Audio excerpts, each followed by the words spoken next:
की औरत रमजान का रोजा अपने नापाकी के अय्याम में, अपने हैज के अय्याम में वो नहीं रखेगी, नमाज भी नहीं पढ़ेगी, रोजा भी नहीं रखेगी, वो बाद में अपने रोजे को पूरा करेगी, नमाज को पूरा करने की जरूरत नहीं है। अब जाहिर शरीयत का ये हुक्म औरत के लिए खास है। अब आइए उस आयत पर जो आयत मैं आपके सामने पढ़ रहा हूं, कुरान के 14वें पारे की आयत, सूरतुन नहल की आयत। अल्लाह फरमा रहा है, मन अमीला सालिहम मिन ज़करिन औ उन्सा, जो भी नेक अमल करेगा, चाहे वो मर्द हो चाहे वो औरत हो। सवाल ये पैदा होता है कि ऐ अल्लाह, जब तेरी शरीयत का हर हुक्म मर्दों के लिए भी है औरतों के लिए भी है, तो तू अलग से यहां औरत का जिक्र क्यों कर रहा है? यहां अल्लाह ताला अलग से मर्द और औरत का जिक्र करके ये क्लियर कर रहा है कि आगे जो मैं बात बताने जा रहा हूं, ये बात मर्दों के लिए भी है और ये बात औरतों के लिए भी है, ये दोनों के ऊपर लागू होगी और इससे किसी को छुटकारा नहीं। मन अमिला सालिहम मिन ज़करिन औ उन्सा, जो भी मर्द नेकी करेगा और जो भी औरत नेकी करेगी, वहुवा मोमिन, और वो ईमान की हालत में करेगा। कोरोना की मुसीबत आई, टाटा कंपनी का मालिक करोड़ों रुपए का चंदा दे रहा है, बिरला कंपनी का मालिक करोड़ों रुपए के लोगों की मदद कर रहा है, अडानी भी मदद कर रहा है, अंबानी भी मदद कर रहा है, गरीबों के घरों में अनाज भी पहुंचाया जा रहा है, सर्दी के मौसम में कंबल भी बांटा जा रहा है। लेकिन वही अडानी, वही अंबानी, वही टाटा, वही बिरला, वो पत्थर के बुत के आगे हाथ भी जोड़ रहे हैं, वो गरीबों की मदद भी कर रहे हैं, लेकिन अल्लाह के ऊपर वो ईमान नहीं रखते हैं, वो तौहीद के ऊपर ईमान नहीं रखते हैं, वो अल्लाह को नहीं मानते हैं। अल्लाह फरमा रहा है कि तुम नेक अमल करोगे ईमान के साथ। ईमान का होना जरूरी है, ईमान का होना कंडीशन है। ईमान के बगैर तुम करोड़ों रुपए का चंदा दे दो, तुम करोड़ों रुपए का दान कर दो, ईमान के बगैर तुम्हारी नेकी का कोई महत्व नहीं है, कोई रोल नहीं है। ईमान होना जरूरी है, ईमान के बगैर तुम्हारी नेकी का हमारे यहां कोई एतबार नहीं। मन अमिला सालिहम मिन ज़करिन औ उन्सा, जो भी नेकी करेगा, चाहे वो मर्द हो चाहे वो औरत हो, वहुवा मोमिन, और वो ईमान की हालत में करेगा, फलनुहयिन्नहु हयातन तय्यिबा, अल्लाह फरमाता है हम उसे दुनिया में भी बेहतरीन जिंदगी अता फरमाएंगे, हम उसे दुनिया में सुकून की जिंदगी अता फरमाएंगे, हम उसे दुनिया में शांति की जिंदगी अता फरमाएंगे। आखिरत में तो हम जो देंगे देंगे, दुनिया में भी उसे अमन और चैन और सुकून की जिंदगी नसीब है। आज 14 फरवरी की तारीख थी, जानते हैं ना 14 फरवरी का मतलब, वैलेंटाइंस डे, मोहब्बत का दिन मनाया जा रहा है। मोहब्बत कहां हो रही है? पार्कों में हो रही है। मोहब्बत कहां हो रही है? होटलों के कमरों में हो रही है। मोहब्बत कहां हो रही है? छुप छुप करके हो रही है। मेरे प्यारे भाइयों, ये 5-10 मिनट की लज्जत के लिए जो लोग आज 14 फरवरी को ज़िनाकारी कर रहे हैं, बदकारी कर रहे हैं, हो सकता है उनके शरीर को, उनकी हवस को हो सकता है कि शांति मिल जाए, हो सकता है कि उनकी वासना पूरी हो जाए, हो सकता है कि उनकी शहवत पूरी हो जाए, मगर गुनाह तो गुनाह ही रहेगा।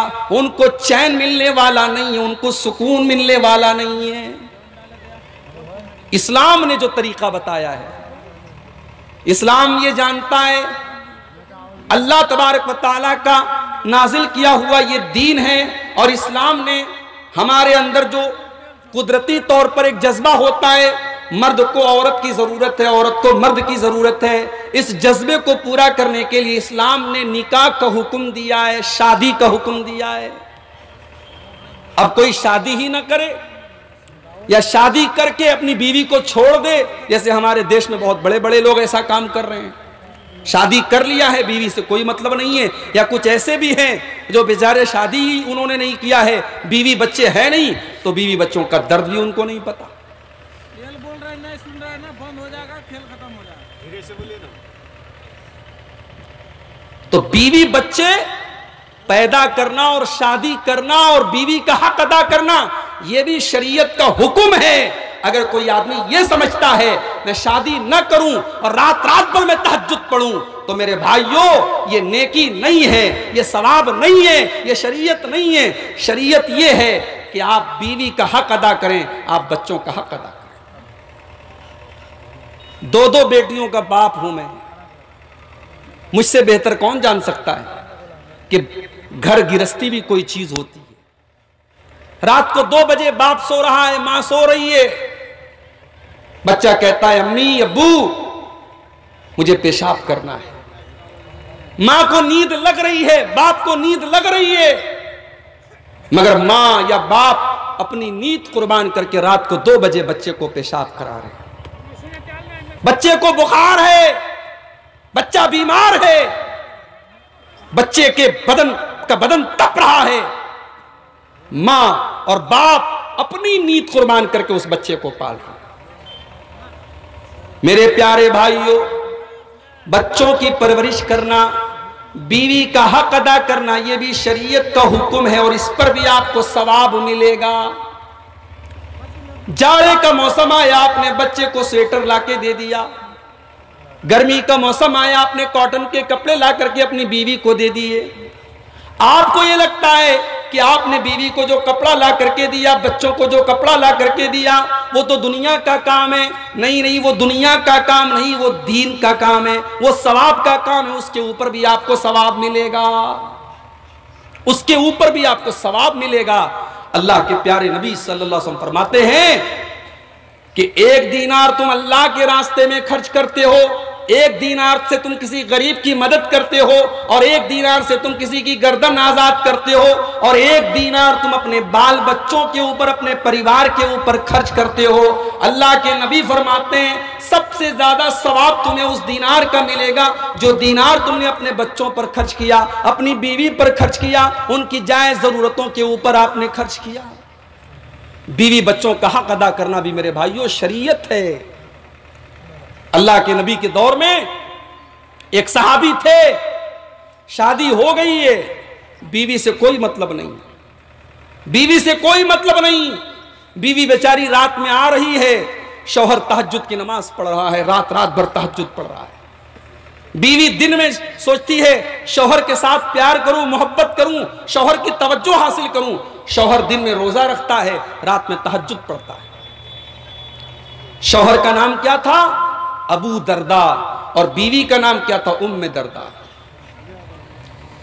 अबू दरदा रात को तहज्जुद पढ़ रहे हैं, दिन को रोजा रखते हैं, बीवी का हक अदा नहीं करते हैं।